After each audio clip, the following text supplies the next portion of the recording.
Hello guys, so today in this video I am going to explain the topic cartilage from the chapter body movements and rest of the topic like human body and its movement, ball and socket joint, pivot joint, hinge joint, fixed joints, all these chapters are the topic skeletal system as well as different types of bones. All these topics I have already explained in my previous video, so you can go through it, and in this video I am going to explain you about the cartilage. Okay, so let's start. So in our body there are few bones which are soft, not hard. ठीक है, वो hard नहीं होती है, bones हमारी वो soft होती हैं and which can easily bend. तो ऐसी bones को हम क्या बोलते हैं? Cartilage. ओके, तो ये बोन कहाँ पर होती है? तो feel your ear. अब आप क्या करेंगे? अपने ईयर को फील करेंगे. You just touch your year.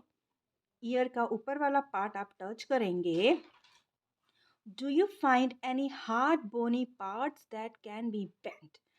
अब आप क्या देखेंगे कि कुछ हार्ड कोई बोनी पार्ट है जो कि बेंड हो सकता है. ठीक है, बोन तो है लेकिन वो बेंड हो रही है, इजिली बेंड हो रही है.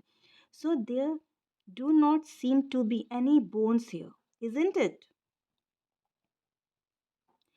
और यहाँ पे आप देख रहे हैं कि कुछ यहाँ पे ऐसा बेंड हो रहा है. बोन्स तो हार्ड होती हैं बट ये बेंड हो रही है. So do you notice anything different between ear lobe and the portion above it? अब आप अपने ईयर लोब को टच करेंगे.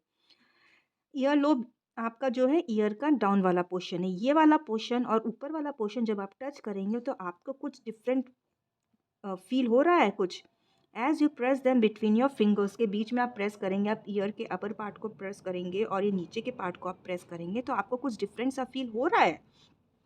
Do you feel something in the upper parts of the ear that is not as soft as the ear lobe? अब आप क्या feel करेंगे? जो आपका ईयर का जो ऊपर वाला पार्ट है वो जो है ईयर लोब से सॉफ्ट नहीं है, थोड़ा सा वो हार्ड है.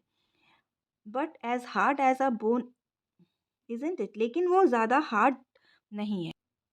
वो बोन की तरह हार्ड है लेकिन ज़्यादा हार्ड नहीं है. This is cartilage. तो ऐसी बोन को हम क्या बोलेंगे? Cartilage. Cartilage is also found in the joints of the body. और कार्टिलेज कहाँ पे पाया जाता है? बॉडी के जॉइंट्स में भी पाया जाता है जो कि सॉफ्ट बोन होती हैं. We have seen that our skeleton is made up of many bones, joints and cartilage. और हम लोग ने अभी तक क्या पढ़ा? हमारी जो skeleton है वो बहुत सारे bones के, joints के as well as cartilage के बने हुए हैं. We could feel, bend and move many of them. और हम लोग उसको फील कर सकते हैं, बेंड भी कर सकते हैं और बहुत को हम मूव कर सकते हैं.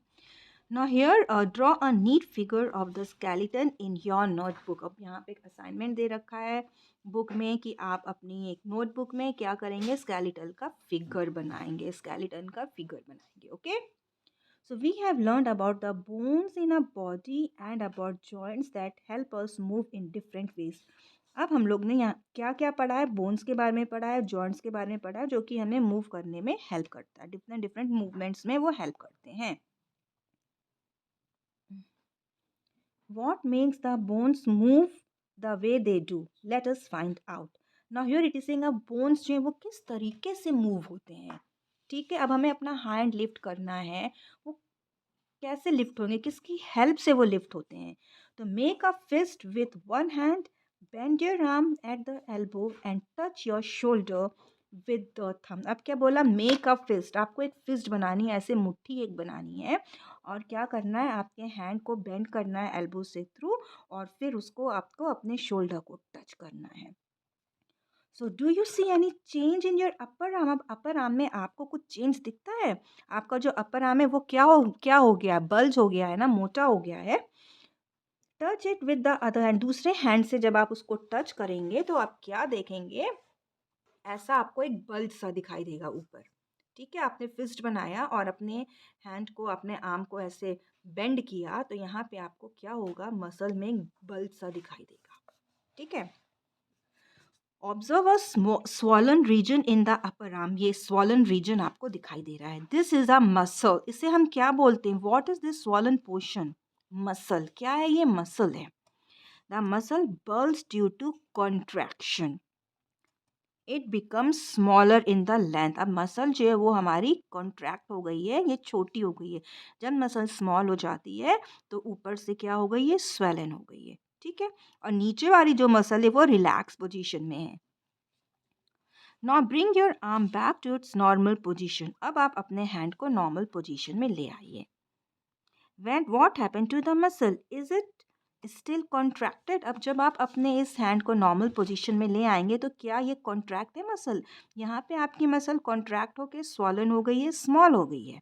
और जब आप अपने हैंड को लॉन्ग कर देते हैं तो आप क्या देख रहे हैं, यहाँ पे कोई भी स्वॉलन पोजिशन है नहीं है, ये अपने ओरिजिनल रिलैक्स फॉर्म में आ चुकी है muscle. Is it still contracted? You can observe similar contraction of muscles in your leg when you walk or run.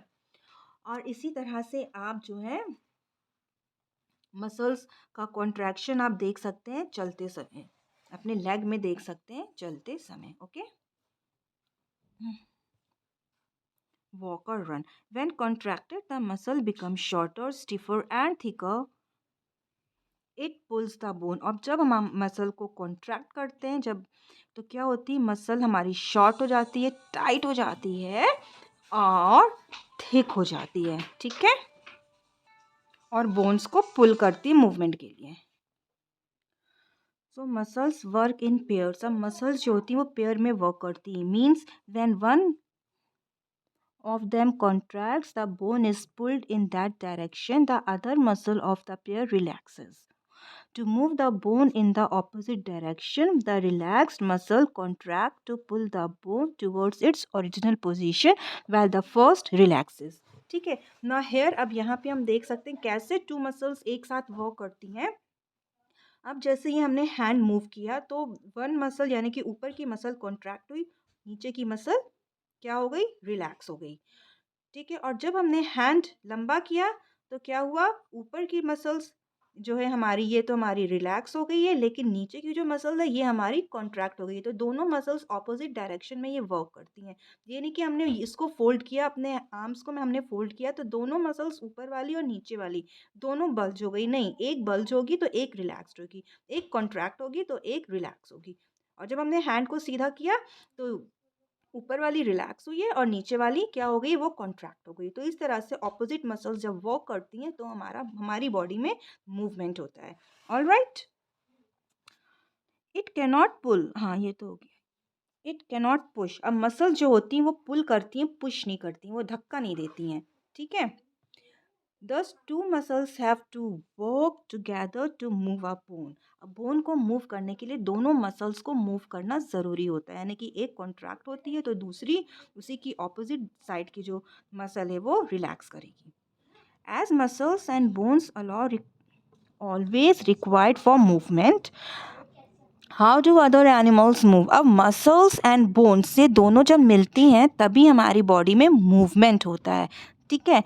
लेकिन एनिमल्स की कंडीशन में क्या है, बहुत से ऐसे एनिमल्स होते हैं जिनमें बोन्स ही नहीं होती हैं, तो वो कैसे मूव करते हैं। Do all animals have bones. क्या सारे एनिमल्स में बोन्स है, तो सारे एनिमल्स में तो बोन्स नहीं है। तो हमने तो देखा मूवमेंट तो तभी होता है ना जब मसल्स एंड बोन्स दोनों मिल के वर्क करते हैं। अब जिस एनिमल में बोन ही नहीं है तो वो कैसे मूव करेंगे। वॉट अबाउट एन अर्थवॉर्म और अ स्नेल। अब अर्थवॉर्म और स्नेल के कंडीशन में क्या होगा, इनके तो बोन्स ही नहीं होती तो ये मूव कैसे करते हैं। So let us study the manner of movement. This is the gait of some animals. तो अब हम जो है एनिमल के मूवमेंट के बारे में पढ़ेंगे, that is gait of some animals. तो gait of animals means animals का मूवमेंट कैसा है, ठीक है। तो आज मैं ये वीडियो यहीं पे एंड कर रही हूँ और ये जो आपका टॉपिक है गैट ऑफ एनिमल्स, ये मैं अपने नेक्स्ट वीडियो में एक्सप्लेन करूँगी। So guys, if you are the new viewer, so please don't forget to subscribe my channel and we will meet in the next video. Until then, bye bye and God bless you.